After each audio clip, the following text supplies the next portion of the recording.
আসসালামু আলাইকুম রহমতুল্লাহি অবরকাতুহ। সম্মানিত দর্শক, আমরা শৈশবে যখন পড়তাম সাধারণ জ্ঞানের বই, তো সেখানে লেখা থাকতো যে দুনিয়ার সর্বকালের সেরা সুন্দরী রমণীর নাম কি? উত্তর ক্লিওপেট্রা। ক্লিওপেট্রা কি? তিনি প্রাচীন যুগে মিশরের রানী ছিলেন। তো এই পর্যন্ত আমাদের শৈশবের জ্ঞান ছিল। আর একটু যখন বড় হলাম তখন বিভিন্ন যাত্রাপালা হতো। সেই যাত্রাপালাতে আমরা সেই ক্লিওপেট্রা যাত্রা দেখতাম, অতটা বুঝতাম না। এরপরে যখন আর একটু বড় হলাম, শেক্সপিয়ারের লেখা পড়লাম, অ্যান্টনি অ্যান্ড ক্লিওপেট্রা। আরও বড় হলাম, মিশরে ফেরাউনদের ইতিহাস পড়া শুরু করলাম, আলেকজান্ডারদের ইতিহাস শুরু করলাম, আলেকজান্ডারের সেনাপতি টলেমি। আলেকজান্ডারের মৃত্যুর পরে তিনি মিশর এবং মধ্যপ্রাচ্যের শাসক নিযুক্ত হলেন এবং এই টলেমি বংশের একেবারে সর্বশেষ টলেমি, 11 নম্বর টলেমি, একাদশ টলেমি, তার মেয়ে ক্লিওপেট্রা, যে মিশরের সিংহাসনে বসেছিলেন, অনিন্দ সুন্দরী ছিলেন। এবং একাদশ টলেমির মেয়ে, তাকে বলা হয় লাস্ট ফারাও, পৃথিবীর ইতিহাসের সর্বশেষ ফেরাউন। এখন এই যে সর্বশেষ ফেরাউন ক্লিওপেট্রা, তার কি পরিণতি হয়েছিল? এক কথায় বলি, পুরো পৃথিবী তার জন্য বন্ধ হয়ে গিয়েছিল। অথচ অল্প কয়েকদিন আগে তিনি মিশর থেকে শুরু করে পুরো মধ্যপ্রাচ্যের একছত্র মানে যাকে বলা হয় অধিপতি বা অধিপত্নী, সম্রাজ্ঞী। আজকের পুরো মধ্যপ্রাচ্য তার অধীন ছিল এবং পৃথিবীর যে নৌবহর, নৌশক্তিতে তিনি ছিলেন শীর্ষস্থানীয়। এমনকি রোমান সাম্রাজ্যের ওই সময়টাতে তার চেয়েও তার নৌর শক্তি বেশি ছিল। তো তিনি তার নিয়তির খপ্পরে পড়ে এমন অবস্থায় পড়লেন যে সারা পৃথিবীতে পালানোর মতো তার জন্য একটু জায়গা ছিল না, এবং তাকে মারার মতো কোনো লোক ছিল না। মানে সে এমন একটা ঘৃণিত পর্যায়ে তিনি পৌঁছে গিয়েছিলেন যে তাকে কেউ মারবে, কেউ বা বলবে যে একটু রশি দিয়ে গলায় দড়ি দিয়ে তুমি মরো, আমি একটু তোমাকে রশি এনে দিলাম।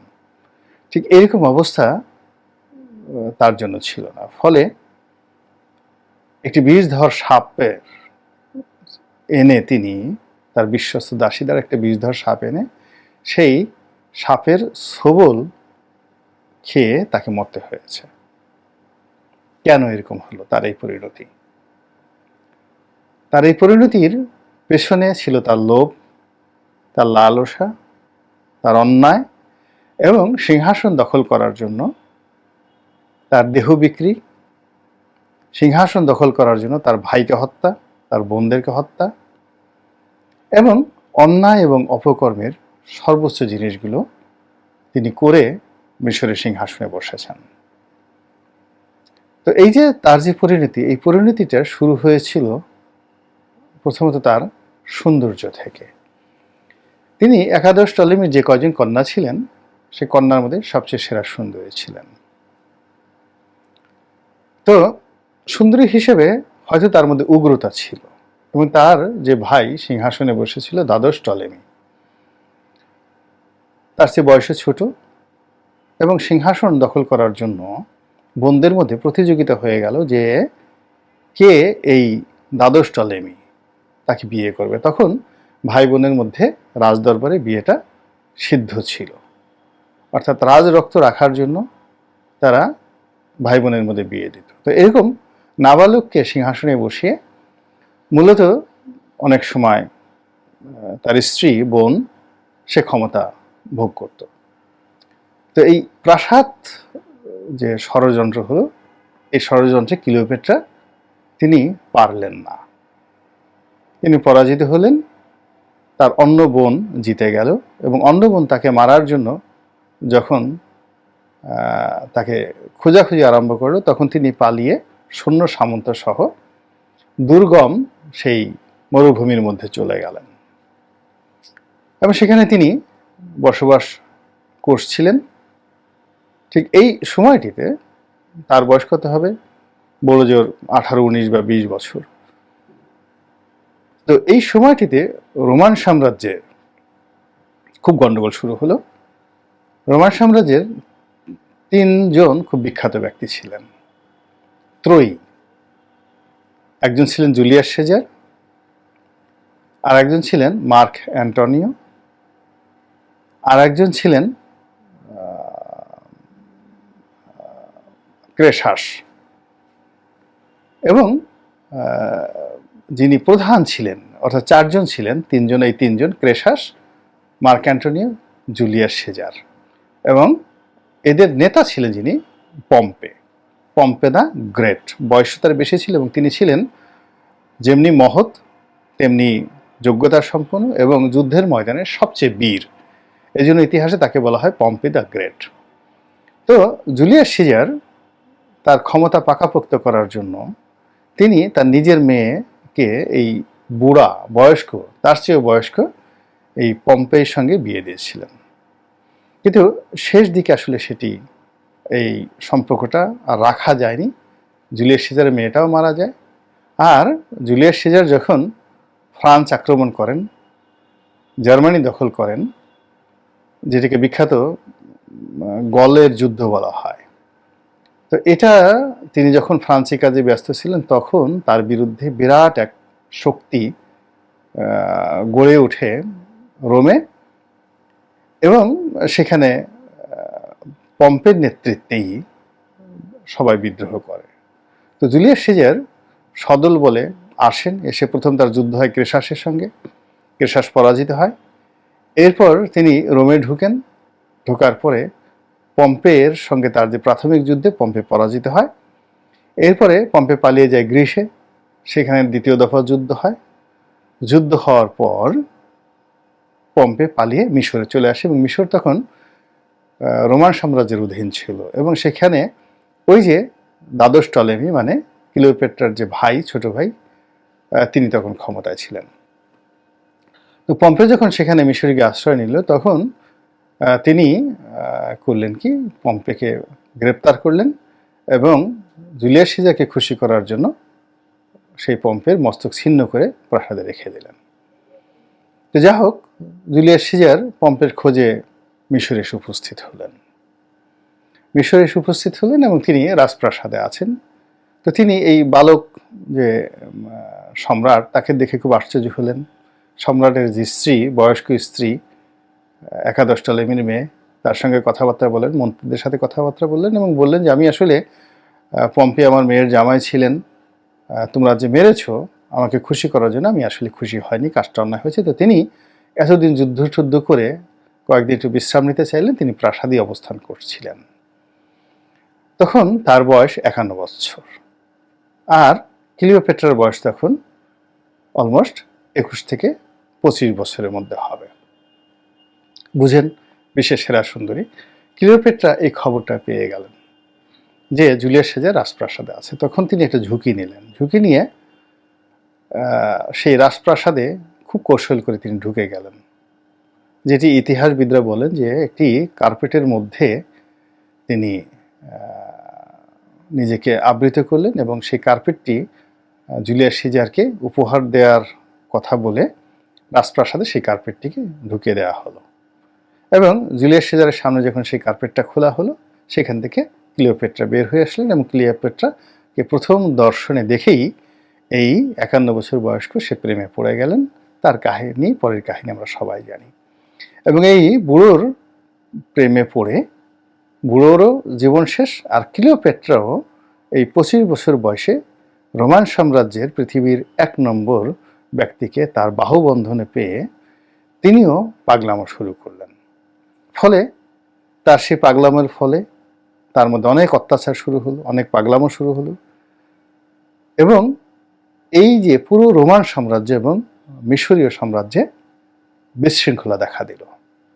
মিশরের রাজদরবারে বিদ্রোহ দেখা দিল, রোমান সাম্রাজ্যে বিদ্রোহ দেখা দিল, এবং এই তারই পাগলামির কারণেই দেখা গেল জুলিয়াস সিজার তিনি নিহত হলেন। তিনি নিজেকে সম্রাট ঘোষণা করে ফেললেন এই ক্লিওপেট্রার প্ররোচনায়। এর কারণ হলো ক্লিওপেট্রার গর্ভে তার যে সন্তান হয়েছিল, সেই সন্তানকে পরবর্তী সম্রাট বানানোর জন্য তিনি বললেন যে তুমি রাজতন্ত্র ঘোষণা করো। আগে রিপাবলিক ছিল, এবং সেই কাজ করতে গিয়ে ক্লিওপেট্রার মৃত্যু হয়। ক্লিওপেট্রা যখন মারা যায়, জুলিয়াস সিজার যখন মারা যায়, তখন পুরো রাজ্যে সেই গণ্ডগোল শুরু হয়, সিভিল ওয়ার শুরু হয়ে যায়। ক্লিওপেট্রা কোনো মতে প্রাণ নিয়ে মিশরে পালিয়ে আসে, এবং সেখানে রাজনীতির যে পালাবদল, সেই পালাবদলে সিভিল ওয়ার যখন শেষ হয়, তখন জুলিয়াস সিজারের যে নাতি দৌহিত্র অগাস্টাস সিজার, যে আগস্ট মাসটা আমরা বলি সেটার তার নাম অনুসারে, সেই অগাস্টাস সিজার ক্ষমতায় আসেন। কিন্তু অগাস্টাস সিজার ক্ষমতায় আসেন, তার সঙ্গে আবার জুলিয়াস সিজারের ঘনিষ্ঠ বন্ধু মার্ক অ্যান্টোনিও, তার সঙ্গে একটা দ্বন্দ্ব সংঘাত শুরু হয়ে যায়, এবং সেই দ্বন্দ্ব সংঘাতে মার্ক অ্যান্টোনিও পরাজিত হয়, এবং অ্যান্টোনিও পরাজিত হয়ে সে মিশরে পালিয়ে আসে। তো ক্লিওপেট্রা এই মার্ক অ্যান্টোনিওর সঙ্গে প্রেম শুরু করেন। করে তিনি যদি চুপচাপ থাকতেন তাহলে কিন্তু সমস্যা ছিল না। তিনি তাকে প্ররোচিত করতে থাকেন অগাস্টাস সিজারের বিরুদ্ধে যুদ্ধ করার জন্য, এবং এটি যুদ্ধ অনিবার্য হয়ে পড়ে। এবং সেই যুদ্ধে অগাস্টাস সিজার বহু চেষ্টা করেন ক্লিওপেট্রাকে নিবৃত্ত করার জন্য, কিন্তু তার অহংকার এবং তার লোভ এবং তার লালসা সব মিলিয়ে তাকে পাগল বানিয়ে ফেলে। এবং মার্ক অ্যান্টোনিওর মতো যুদ্ধজয়ী একজন বীর, তিনিও এই সুন্দরীর কবলে পড়ে তার বুদ্ধিশুদ্ধি হারিয়ে ফেলেন, এবং তিনি বেকুবের মতো আচরণ করতে থাকেন, এবং যুদ্ধক্ষেত্রে মারাত্মকভাবে পরাজিত এবং নিহত হন। যখন নিহত হন, ঠিক তখন অগাস্টাস সিজার, তিনি রোমান সম্রাট মানে জুলিয়াস সিজারের নাতি, তিনি তার নানির সঙ্গে দেখা করতে আসেন। নানি যদিও তার নানি, কিন্তু বয়স তাদের প্রায় সমান, বা অগাস্টাস সিজারের 1-2 বছরের বড় ছোট এরকম হতে পারে।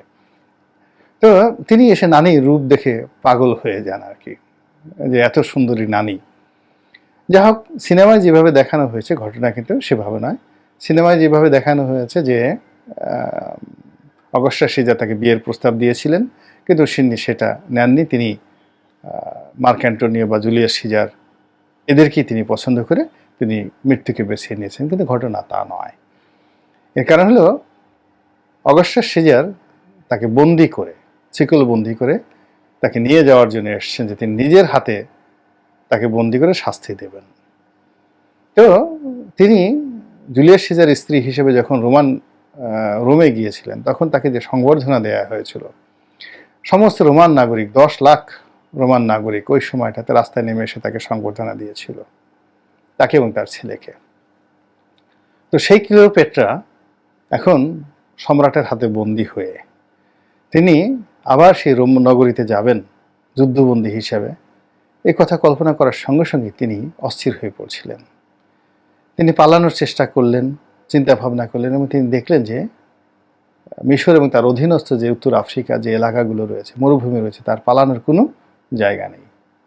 তখন তিনি বাধ্য হয়ে আত্মহত্যা পথ বেছে নিলেন, এবং এভাবেই পৃথিবী থেকে ফেরাউন তন্ত্রের পতন হলো, এবং লাস্ট ফারাও তার পতন হলো, এবং একজন লোভী, অসৎ, দুশ্চরিত্রা মহিলার দৃষ্টান্তমূলক দুনিয়ায় যে শাস্তি, সেই শাস্তির মাধ্যমে আল্লাহ আমাদেরকে যে শিক্ষা দিয়ে গেলেন, এই শিক্ষা আমাদের বাংলাদেশে আমরা যেন সবাই গ্রহণ করতে পারি, আল্লাহর কাছে সেই প্রার্থনা করছি। আসসালামু আলাইকুম রহমতুল্লাহি ওয়া বারাকাতুহু।